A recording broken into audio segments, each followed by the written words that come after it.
done your question? Yeah. Wonder, okay. But Well, they're my- interrelated. Yeah, my question was actually based on, given the world we live in, what is our prognosis and how do we fix it? Okay, so it basically came up with what can we do to override some of these patterns that we've discussed here, like in the case of education, in the case of democracy being basically destroyed. Okay, it's not there anymore. In fact, I think they just did there was a major research company that did a study of America, and they found that they don't have a democracy anymore. They've actually officially said that. Who do they have? It's more of an oligarchy. It's like companies just running everything. Yeah. Yeah, and there's new TPP things coming out where companies are going to be able to sue countries for lost profits. I mean, come on, So what can we do? That's a big question. Yeah. That's a great question. Well, I'm pretty predictable on this, all right, okay? I mean, anyone who knows me knows what I'm going to say, all right? Which is, I go back to being. And because that's the basis of any change. It's really hard, if not impossible, to change the world. But there's one thing I can change. You. Yeah, and that's not that easy, all right, No. okay? Because I have my patterns and habits that mostly I'm unaware of. And until I change those, nothing is going to change really, in my life. And most of the time, I've tried to analyze this and say, well, what can I do? What have I done that has enabled me to transcend at least a little bit, okay, and grow? And almost always, it's something that was a catastrophe, that I thought was a catastrophe happening from the outside. It was never from my own wisdom of doing it. Now I'm hoping maybe one day it will be that. So to answer your question, I'd say it has to start at home. And I'm amazed at what a powerful, because I see this, I experience this in my own life, how powerful it is to meet someone who has wisdom. Wow, you mean there's another alternative, okay? And it's not theoretical, it's the person's right there. So that's my short answer. So you think it starts with actually making the pursuit of wisdom to be something that's talked about and that's actually not to where people get it through serendipitous ways that just happen to, go upon it, but actually Pursue it. Yeah, conscious evolution, okay? Yeah. In other words, Baker Roshi said, this is a Western Zen master in California, he said, enlightenment is an accident, and all spiritual practice does is make you accident prone. And my response to that is, in the 21st century, that is not acceptable. All right? Okay. Period. All right. That's actually why I started the Teahouse, because I want to have discussions about exactly this, actually. But I mean, in addition to everything else. Right. But yeah, when it comes down to doing, to change this, is talking to each other. I find talking to each other really helps. Like, we don't talk to each other. We talk through Facebook, we talk through emails, we don't really have face-to-face, one-on-one conversation anymore. We go to parties, we dance, we drink. There's never this quiet conversation by the fire, sitting on the rug. We're losing that original, so let's go home and just chat. We're losing that. That's why I love my Samoan sisters. When we sit at the table, we can just chat for hours about family, about sisters. It's never about gossip. It's just about sharing our experiences and laugh about something stupid. But just that sharing and spending time with each other is so valuable because we're actually being here together. Yeah. That's really good. Otherwise, overthrow the system. They got big guns. Yeah, you know what happened when Mao did that. Well, but we can take it from within, I think. No, exactly. Bottom up, just refuse to buy their stuff. Clarence, just simplify simplify Yeah. clearance, be Yeah. with each other instead of gives each other things. Yeah, simplify. Mm. Well, we are in a trap in a way. Like, we can't get out of the earth if we're astronauts. But we're always going to be in the trap somewhere.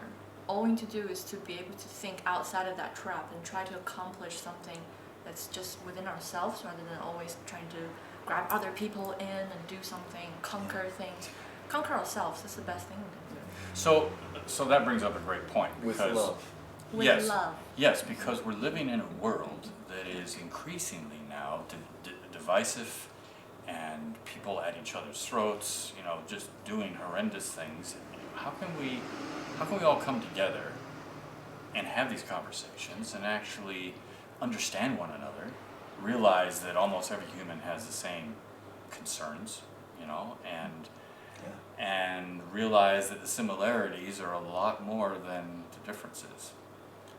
I think that's one of the key things, because you have all these divisions, different religions, different creeds, different philosophies, different cultures. Political parties, Yeah, political races, parties. genders. Yeah. Yes.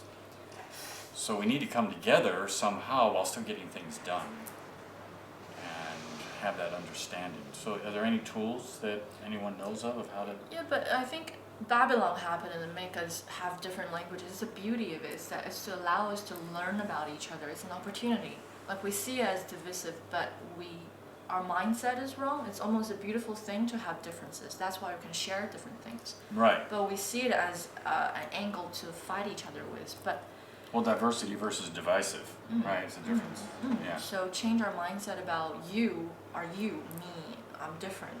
But we're all the same on a basic level. We have the same colored blood.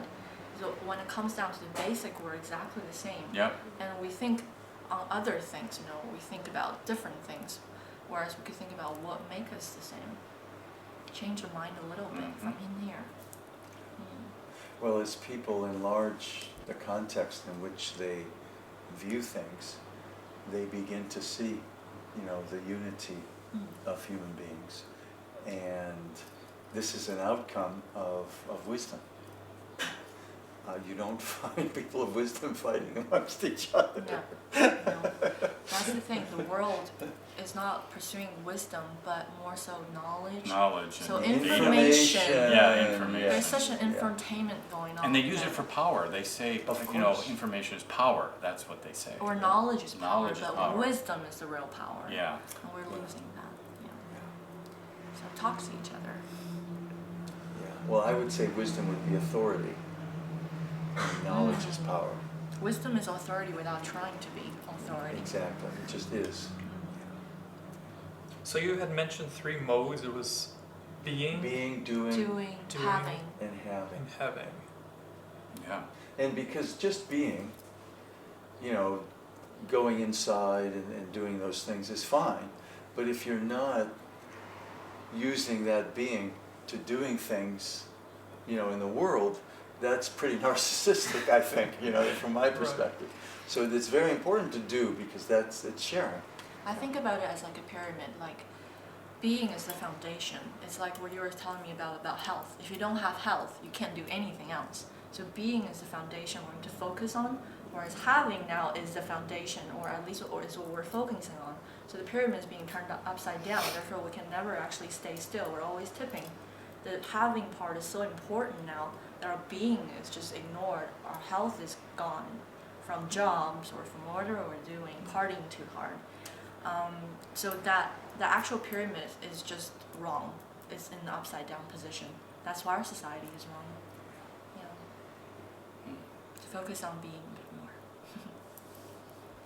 And again, it ties into just about everything, because if a person goes more into being and is able to cultivate a little bit of wisdom, then they can see the larger picture and everything, not only in terms of society, but what we're doing ecologically, to the earth,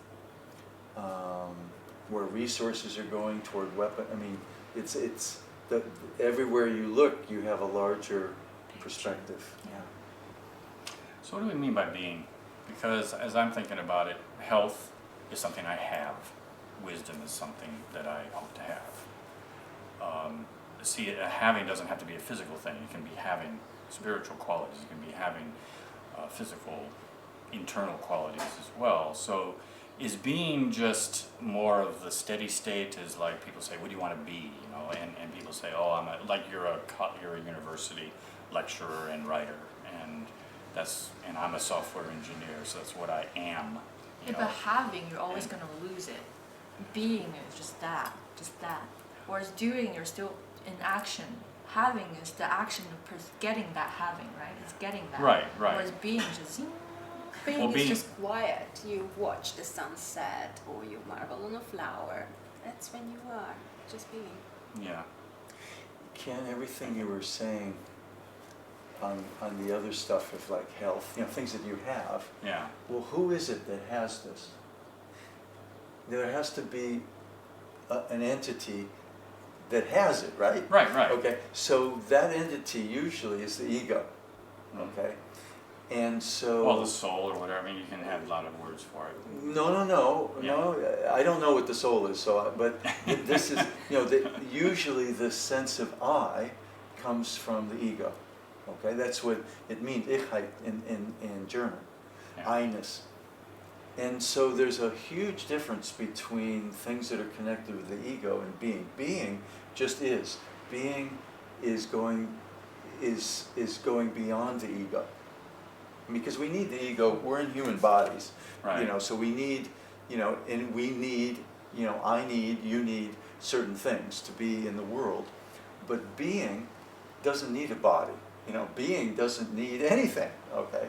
So, but we can connect to being if we can go beyond, you know, the duality of I and you. And that is the realm of being. It's also the realm of wisdom, I think. That's how I define it. And so, if we're going to segue into, you know, what I was going to ask, you know, I was going to ask, but I wasn't going to ask it in this way, but I will now. How do we go about cultivating that so that we can actually consciously evolve? And, you know, I could answer my question really quickly, you know, but I won't. You know, I'll throw it out. I think it's really interesting because I think I'm reaching my glass ceiling in a way, you know, from my current perspective. So there is being, but you can't really do anything to be. You just have like to not.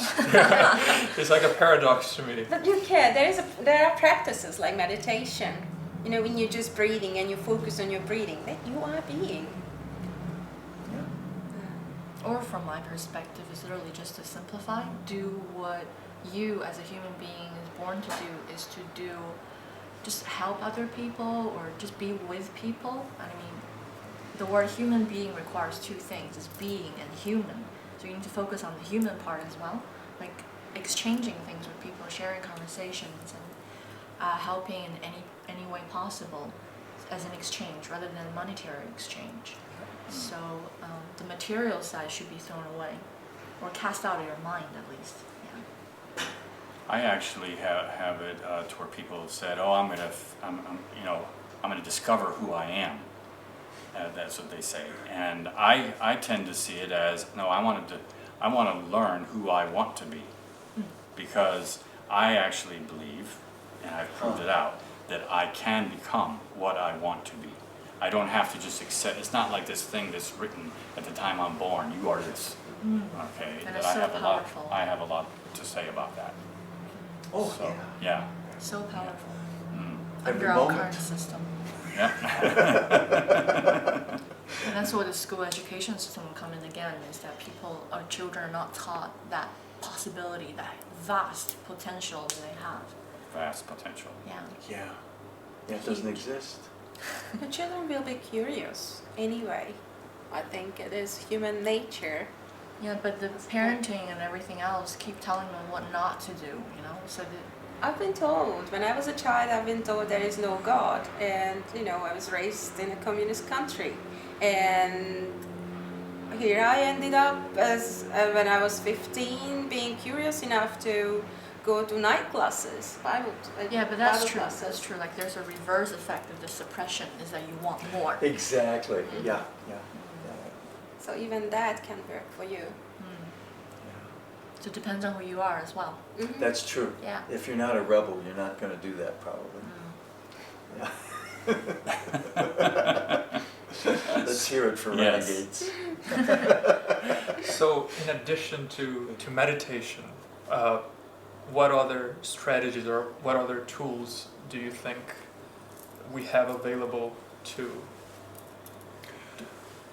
Well, to sort of... there's this is an unstudied area, okay? So the only way I know is to like reverse engineer and so here's someone who has a lot of wisdom, and so how did they get there? All right. So Alex Gray, actually, is your namesake. All right. Alex Gray's an incredible artist, and he seems to be someone who, and so he did it through his art. I've never talked with Yo-Yo Ma, but when I see the cello playing him, I'm saying, this human being is at another level, okay? So I suspect that he did it through music, all right? And I see no reason why, and I don't know what the commonality in all of this is. And then of course you have spiritual practitioners who have had good guidance. It doesn't do much good to say, well, I've been meditating 25 years. Yeah, but you're still an asshole, Yeah. And so that's why I say with guidance, all right, okay? But these kind of contemplative practices have been usually, quote unquote, the ways people usually have thought of things. But I think that we're in the midst of a reconfiguration of that, because those things have a lot of superstition in them, and the methods haven't been tested. And I'm looking for a revolution like we had with the Copernican revolution, is that we take, I know this might sound a little revolutionary, but maybe we should take religion out of contemplative practice and treat it as a science, so enlightenment doesn't have to be an accident in the 21st century, and study these other people and say, well, what was it? I've been told by people that I do have a certain amount of wisdom that I've gained over the years. I can tell you what I did is that I read early on, there's a verse in the Bible actually that says that God will give liberally wisdom to anyone who asks. And so I therefore took him up on that, and I started to do a conscious asking, just, may I have some more wisdom? And what's interesting is when you ask for that, things start happening to you in your life that teach you the thing that you're wanting. That's great. God always gives you what you need. Yes. You will never be given anything you don't need anyway. You'll always be given what you That's need. That's true. No matter what crap it is. It's Yeah, always well, Yeah. that, for all of us and all the people that might look at this, all 5 of them, that is a very good way to start. That's a very practical way to start. For me, I've learned this over the years, is the erasing the ego. Not just in terms of ego, but more of the insignificance of the self. And like you really learn that when you're traveling, because you see how big the world is and how beautiful it is. And by losing yourself in that process, you learn. Whereas if you always make a big deal about yourself, I'm better, I'm unique, then you never learn, because you're so full of yourself, your bottle's always full, you can never empty it and let new things in.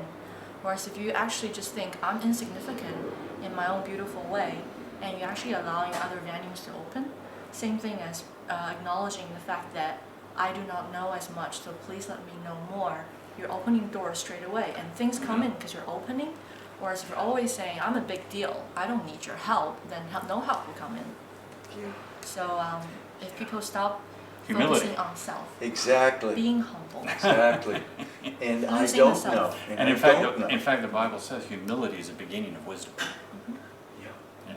So Yeah. there you go. There's so much power that people pursue, or world leaders pursue. That's where shit happens, is that they make such a big deal of something That's right. that people who actually are in need are ignored. So if we start focusing on other people rather than ourselves, good things happen. Yeah. How's that sound, Alex? Sounds very deep, but good. I think I have some practical ideas to explore. Yeah. Yeah. Yeah, I call it the insignificance of the self. Yeah. If you Very cannot good. travel, you can always look at the stars and feel how insignificant you are. Yeah, and if it's a cloudy day, you can go on your app and you can look at the stars. But then that's what happens in art, is that people lose themselves in art. They lose themselves, they're marveling at something, appreciating something deeply, sing beautiful songs and write beautiful music. That's when they don't actually focus on the self. That's right. They're erasing that ego and their beautiful things occur. Mm. That's where Rumi would say surrender, and that's such a beautiful concept, is that if you surrender yourself, there's so much that could happen. Just allowing yourself to just let things be, let things happen. Really good things will come in straight away. There you go. This conversation has gone all the way around back to Well, I hope that you have enjoyed and have some ideas that you can share with us about these topics, because that's the whole purpose of the Tea House, is to bring people who want to talk about these things together. And if this is kind of this is an experiment, and if it turns out to be one that the people coming to the Tea House appreciate, then we will do it again next year. Thank you.